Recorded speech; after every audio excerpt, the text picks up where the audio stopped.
Salut la compagnie, c'est Jules Melon et aujourd'hui, dans un Ciné Critique, je vais vous parler tout seul d'un film que j'ai vu avec l'ami l'endimanché du ciné, que vous connaissez très certainement parce qu'on a fait pas mal de duos, que ce soit sur sa chaîne ou sur la mienne, mais ici malheureusement j'ai dû vite rentrer chez moi. Nous n'avons pas eu le temps d'enregistrer une vidéo à deux, mais il va en parler sur sa chaîne aussi, peut-être même en même temps que moi, là, allez vérifier. Et qu'est-ce que nous avons visionné?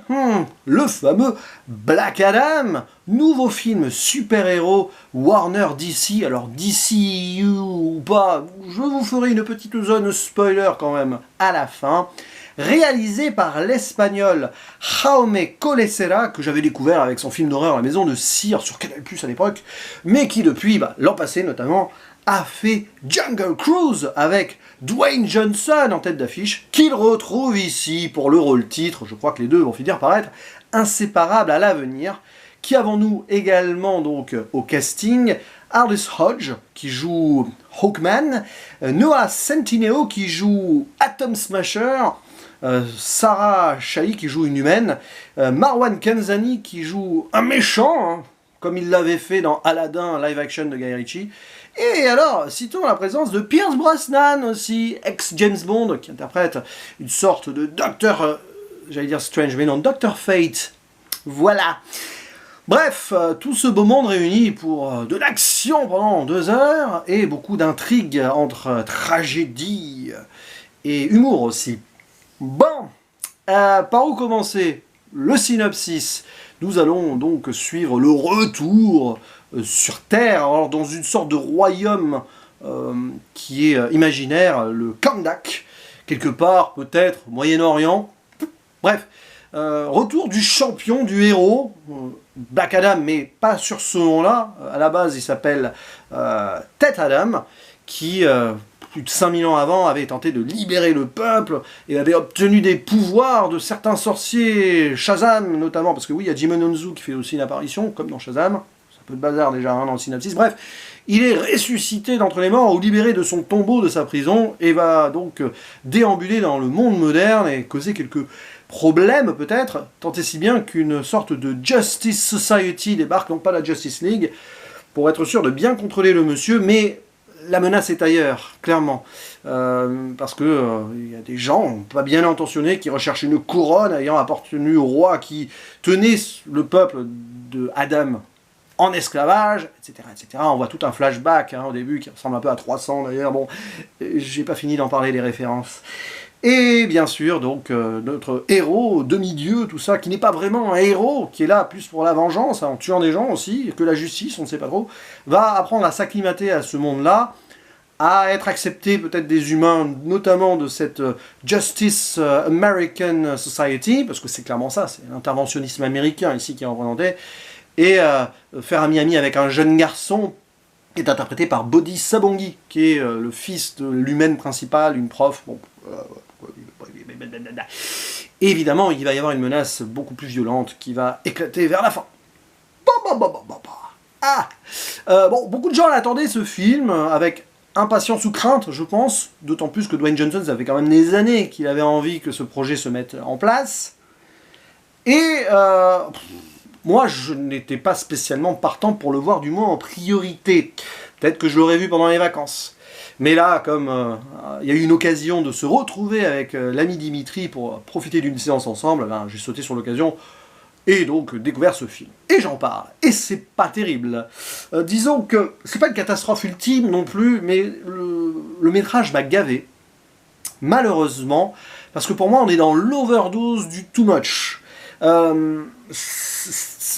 L'équilibre, voilà, le fil est tenu à chaque fois que je vois un film de ce genre-là, ça peut basculer vers ouais, finalement ça marche, comme ça a marché, alors que je m'y attendais pas sur Thor 4, Thor Love and Thunder. Ici, le fil s'est émietté, je sais pas comment on va dire, voilà, petit à petit, et au final, c'est quand même très long tout ça, et non, je n'ai pas apprécié ce Black Adam.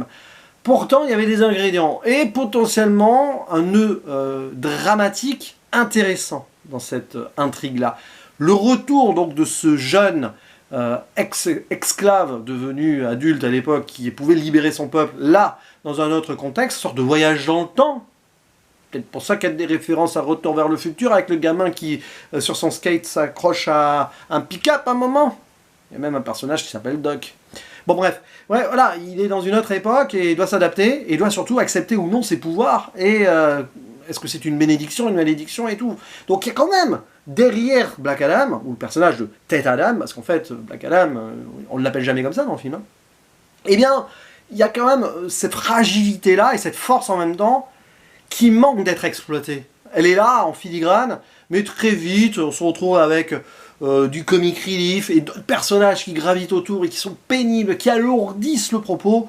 Bah, par exemple, toute cette Justice Society là, oh aïe aïe aïe aïe. Alors, le souci, et c'est un peu le problème, entre guillemets, au film, inhérent au film de super-héros, parce que c'était déjà là dans les comics, c'est que tu as l'impression d'avoir des copies de trucs que tu avais vus ou connus, lus avant. Des fois, souvent même, hein, DC a plutôt copié ou s'est inspiré de personnages Marvel, parfois c'est l'inverse. Et là, le problème c'est que, outre déjà Black Adam, qui a un côté Shazam, mais c'est parce que c'est le même truc, hein, voilà, enfin, y a une source commune. Là, tu as quand même tout autour de la Justice Society, là, des ersatz d'autres choses que tu as vu forcément avant avec le MCU. Vous allez me dire, ouais, mais déjà dans les comics, oui. Mais là, le problème, c'est que ça s'inspire presque volontairement. Enfin, on sent qu'on joue sur ce trait-là pour attirer le chaland. Et moi, ça a tendance à m'agacer un peu, parce que c'est facile. Tu as quand même Atom Smasher, on va en parler, qui grossit, qui grandit grâce au problème atomique. C'est Ant-Man à l'envers. En plus, Ant-Man, il grandit aussi. T'as donc Hawkman. Quand même, Hawkman, c'est Falcon, quoi. Bon, c'est pas Hawkeye, hein. Mais quand même, c'est presque pareil. T'en as une qui s'appelle Cyclone. Oh, hein, évidemment, il y a référence aux X-Men tout le temps et tout. Et t'as le Doc Fate, joué par Pierce Brosnan, qui est une sorte de relecture de Doctor Strange. Mais là, pour le coup, Doctor Strange, je crois, a été créé après Doc Fate dans les comics. Donc, encore. Voilà, donc le souci, c'est que tu vois ça, et c'est un peu relou, hein, quand même. Voilà, parce que, ben, tout simplement, ça a fonctionné ou non sur d'autres films avant. Et là, t'aimerais avoir du renouveau. Mais est-ce possible d'avoir du renouveau dans un film de super-héros de nos jours? Voilà, je pose une question ici à débattre. Donc il y a ça, et puis l'intrigue qui part un peu dans tous les sens, parce que justement, trop de protagonistes, et trop de dialogues très mal écrits. C'est très mal écrit. Le film en lui-même, sur les retournements de situation, tout ça, c'est un peu, en plus on les voit venir, hein, faut quand même, bon. Et après tout, c'est pas non plus fait pour que ce soit trop compliqué, voilà, mais ça le devient, parce que on essaye de retirer les films dans tous les sens. On nous fait oublier certains trucs avec des trucs parallèles, puis on y revient, etc. Mais en fait, tu pouvais enlever une bonne vingtaine de minutes sans alourdir certains propos, puis les dialogues, et que c'est bavard, et que vas-y que je t'explique un truc. Il y a un personnage insupportable dans le film, c'est le personnage de la professeure, donc Adriana, qui n'est pas mal joué. Les acteurs, actrices sont pas mauvais dans le film, c'est pas ça le problème, c'est pas ça. C'est l'écriture de leur personnage. Donc forcément, ils font ce qu'ils peuvent. Mais elle, voilà, elle arrive, et elle explique, elle essaye toujours. Oh, la violence ne résout rien, puis à l'intérieur au milieu. Ah oui, mais un machin, ah mais tiens, oui. Et c'est mal fait, parce qu'elle est censée être intelligente et retrouver plein de trucs, voilà. Mais en fait, ça tombe à plat souvent. Voilà. Pierce Brosnan, pareil, avec des punchlines, avec son pote Hawkman, là, oh là là. Ça sonne faux, en fait. Ça sonne très faux. C'est compliqué d'intégrer ça à l'intrigue, à l'action, parfois. Mais là, je trouve que c'est un peu relou. Tout l'arc entre Atom Smasher et Cyclone, qui du coup, j'ai pas cité l'actrice, est jouée par Quintessa Swindell, ah c'est relou, ah c'est lourdingue, et on sent que ça va nous amener à quelque chose, si ce n'est ici, dans une suite. Oh là là, du coup, tout ce qui peut se passer derrière, avec le peuple libéré, le champion, le héros pas vraiment héros, le méchant qui fait un pacte avec des esprits, des trucs, ouais, trahison, tout ça, double jeu. Oh, t'as le personnage du frère de la prof aussi, oh là là là. Je l'avais oublié. Oh, c'est le comic relief insupportable de ce genre de film. Et c'est vraiment écrit avec des grosses pattes. À la rigueur, le gamin qui s'appelle Amon, ah, ça passe, il peut être relou. Ça fait écho à Shazam. Relation avec ce gamin et l'adulte. Bon, même si dans Shazam, du coup, adulte, voilà, hein. Vous m'avez compris. Ouais, on voit ici, mais le problème, c'est qu'on est dans les... tout est surligné. Et alors, bah, je parlais des références, Retour vers le futur, oui, Marvel, forcément, un super-héros, quoi. Mais t'as un moment, un truc qui a un rapport au bon, la brute et le truand. Alors c'est très sympa sur le propos. Mais après, on réutilise ça dans une scène. À la rigueur, pourquoi pas, mais c'est pas cohérent avec le personnage de Black Adam par rapport à justement ce qu'il vit. Même s'il est en découverte de ce monde-là, avec sa nouvelle magie qu'il trouve insignifiante. Mais bon, la technologie, l'électricité, tout ça. T'as ça. Et puis après, si tu creuses, bon, j'ai pas envie de faire la liste. Parce que j'aime pas trop dire, ah tiens, ça fait penser à ça. J'aime pas trop. Mais quand même, la momie, tu vas y penser, hein, Roi Scorpion, Dwayne Johnson, il y a du truc là-dessus, et plein d'autres trucs. Mais allez, on va pas faire toute une liste, ça ne sert strictement à rien, parce que, après tout, pourquoi pas, hein, on peut faire des références à la pop culture, mais quand tu les vois trop et que, en fait, ça ne sert pas spécialement à grand-chose, ouais, moi je suis moins client qu'avant, en fait, je deviens plus dur avec ça. Donc, petite zone spoiler quand même, pour finaliser l'intrigue, et surtout parler des personnages qui sont là, et ouh, mystère. Spoiler, donc là déjà je vais commencer en répondant à la question du début. DCU ou pas? Bah oui, ça y est, on nous réintègre le DCU. Voilà. Et je vais en parler en spoiler là, parce que j'aurais pu le dire, la technique, la mise en scène. Mais c'est un film, on croirait à certains moments qu'il y a Zack Snyder derrière, notamment sur les scènes de combat. Alors c'est vraiment pas mal, c'est pas mal. Il y a trop de CGI, trop de fond et tout, mais c'est des combats à la Snyder avec les ralentis qui... Alors, les fans de Snyder vont aimer. Là, si vous êtes là, vous avez aimé, vous avez vu le film. Mais, en fait, on est tellement là en train de dire, ok, bon, la Snyder Cut, elle a bien marché, donc allez, rétropédalage probablement, et donc, caméo de Superman, Henry Cavill à la fin, parce que pendant tout le film, on nous sous-entend que personne sur cette planète peut affronter Black Adam, qui a des pouvoirs fous. Et donc, à la fin... qui débarque, Superman, et qui est introduit par le personnage de Viola Davis, qui reprend donc le rôle de Amanda Waller. Je ne l'ai pas dit dans le casting, parce que c'est un peu une surprise. Donc oui, Henry Cavill, donc oui, qui reprend son rôle de Superman, donc oui, là les rumeurs étaient probablement vraies et fondées, il y aura probablement un Man of Steel 2. Et je suis presque sûr, bon là je me mouille un peu, que ce sera Zack Snyder qui va revenir à la réal. On lui fait un appel du pied, rien qu'avec la façon dont sont mises en scène certaines scènes d'action. D'ailleurs, l'hommage à 300 au début, quand il y en a un qui pousse un personnage, alors pas dans un puits, mais d'une falaise. Ah, clairement, ça, c'est ça. Voilà. Partie des références hein, que j'ai citées ou pas citées, justement. Bref.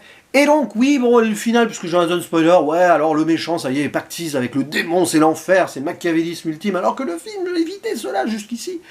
Oh, que ça m'a... Ah, c'était lourd. Visuellement, pourquoi pas? C'est blindé CGI, mais pourquoi pas? C'est assez flippant. Et puis, l'idée de l'utilisation du Dr. Fate qui se multiplie en plusieurs, tout ça, qui lit l'avenir, tout. Ouais, il y a un côté tragique, sans savoir ouais, quel personnage va mourir ou pas. Mais en fait, tu t'en fiches. Parce que tu peux pas t'attacher à tous ces personnages qui sont mal intégrés, mal présentés et alourdis. Donc, ouais, voilà, quoi. Donc, finalement, le seul intérêt de ce film, c'est que ça va reconnecter les fans au DCU et donner un nouvel espoir. Mais bon... Bah, si vous avez aimé, tant mieux, hein, aussi. Mais là, pour moi, c'était non. Hein. Allez, je ferme la zone spoiler, parce que j'étais en train de donner mon avis. Donc pour moi, Black Adam, c'est... Bah non. Non. Dommage, parce que ça aurait pu être à ça, de basculer dans le positif. J'ai pas envie de mettre une note définitive, là, à cet opus. Je ferais hésiter pendant 10 ans, 20 ans, entre 4 et 5 sur 10. Je veux pas non plus descendre plus bas, parce que ça serait de mauvaise foi. Et des moments où j'ai quand même bien kiffé, 2-3 trucs de combat, voilà. Le côté un peu... dramatique des choses, il y a quelque chose de touchant dans le personnage de Black Adam, enfin de Adam par rapport à ce qui s'est passé dans son passé et tout. Bon, même s'il y a un truc que tu vois venir, parce qu'on te montre pas un personnage au début dans le flashback, mais t'entends la voix quand même. Bref, c'est pas grave. Mais non, Black Adam, moi, il m'a saoulé. Trop de trop, tue le trop, hein, comme le disait Nietzsche. Il disait pas ça, mais j'aime bien faire croire que Nietzsche disait ça. Et non, c'est trop. Voilà, c'est un film qui en fait des caisses, qui est très lourd, même dans l'humour et dans les références et dans la malutilisation, la mauvaise utilisation de certains personnages, tout ça. Mais bon, on verra où ce que ça nous mène, puisque le prochain film d'ici, je crois que c'est Shazam 2. Hein.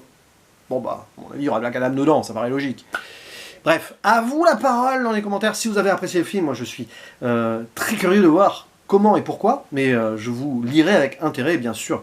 On respecte nos avis divergents potentiellement, mais qui sont et qui resteront de toute façon les nôtres. C'est totalement subjectif, tout simplement. Mais j'espère que vous avez été plus divertis et vous avez plus apprécié que moi. C'est tout ce que je vous souhaite, vraiment. Allez, à vous la parole, je vous dis à la prochaine. Ciao.